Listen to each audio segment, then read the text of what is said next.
මොකෝ පාර වැරදුනවද? මගේ අප්පච්චිව ජාලි රෙඩ්ඩි මරනවා කිව්වා. ජාලි රෙඩ්ඩි විතරක් නෙවෙයි. මට වුණා නම් මාත් මරලා දානවා. බල අප්පා පොලිසියට ඔත්තු දුන්නලු නේද? මම අද රැට උගේ ගාවට නොගිය නම් අපේ අප්පච්චි මරණවලු.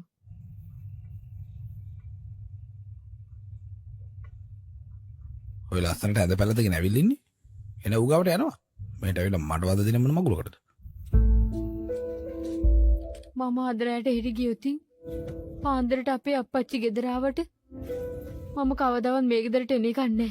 වාසකමක් නැති මේ ගෙදරට මොකටද ඔහෙ එන්නේ? එදා පෙරවහ බලන්න ආපු එකේ කැඩුන වෙලේ ඔහෙට සෑහෙන සතුට හිතේ නැතිනේ. මගේ මොනවත් ආපහු බලන්න ඕන වෙන්නේ නැහනේ. ඒකද ඔහෙට තේරුනේ. කොහොමත් පළවෙනි දවස් ඉඳන් ඔහෙ එහෙමනේ. කවදාවත් ගෑනු කෙනෙක්ගේ හිත තේරුම් ගත්තේ නැහැ. මං දැකලා නැති වෙයි මොකෝ. හිතේ අවුලෙන් ඉන්නවා කියලා මගේ යාළුවා කිව්වම මේ මිනිස්සයා මට කොච්චර කැමතිද කියලා සන්තෝෂ වුණා. දැක්ක ගමන් ආස හිතුණා. සල්ලි දීලා හාද්දක් දෙන්න කිව්වම මේ මිනිස්සයා ආදරේ පෙන්වන්න දන්නේ මෙහෙමයි කියලා හිතුවා. එතකොටත් මගේ පළවෙනි හාද්ද මගේ මිනිසයාට කියලා කිව්වා. ඒ කියන්නේ මාව කසාද බඳින්න කියලා. අහන්නේ නැතුව ඇහුවා.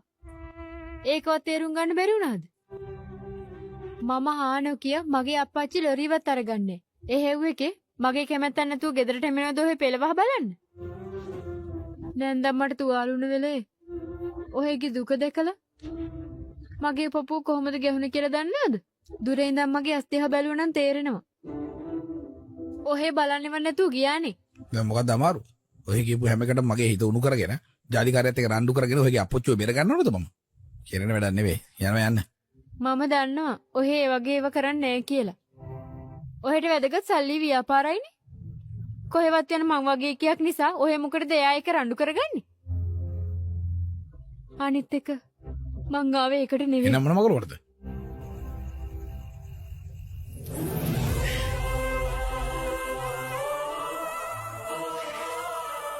පළවෙනි හාද්ද වුණත් පළවෙනි රාත්‍රියේ වුණත් මගේ මිනිස්සෙක් එක්ක ඉන්නවා කියලායි මං තීරණය කරේ.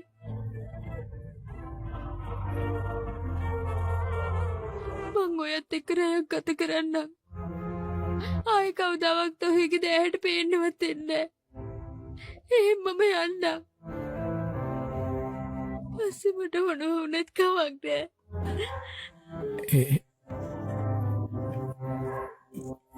මොකද කියන්නේ? මට මෙච්චරටම කැමතිද ඔබ? ඔය මෙච්චර දෙයක් කිව්වට පස්සේ ඔහෙට අතක්වත් තියන්න දෙන්න පුළුවන්ද මට? ඈ? මොකෙක් වුණත් මට කමක් නෑ. මොකෙක් වුණත් කමක් නෑ. සැරෙන්නේ නෑ මං.